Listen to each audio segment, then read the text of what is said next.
قرآن میں اللہ کا ایسا حکم ہے جو صرف لفظوں کا نہیں، دلوں کا پیغام ہے۔ سورۃ الاسراء میں اللہ فرماتا ہے، تمہارے رب نے فیصلہ کر دیا ہے کہ صرف اسی کی عبادت کرو اور والدین کے ساتھ اچھا سلوک کرو۔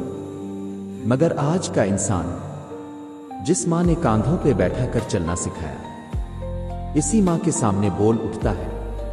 اللہ تعالیٰ نے فرمایا، اگر وہ دونوں بڑھاپے میں تمہارے پاس پہنچے تو انہیں اف بھی نہ کہنا، نہ ان کو جھڑکنا، اور ان سے نرمی سے بات کرنا۔ کیا تم سوچتے ہو اف کہنا بھی منع ہے؟ اللہ کے حکم میں صرف لفظوں کا ادب نہیں، دلوں کا جھکنا بھی ہے۔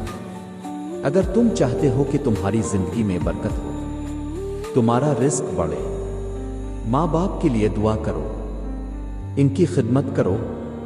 یہ صرف ایک حکم نہیں، یہ زندگی کا روشن راستہ ہے، جہاں ماں باپ کا آنسو بھی تمہارے لیے دعا بن جائے اور ان کی مسکراہٹ تمہاری جنت بن جائے۔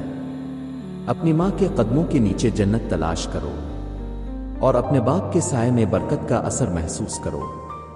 یہ اللہ کا حکم ہے اور یہ دل کو چھو لینے والی سب سے عظیم نصیحت ہے۔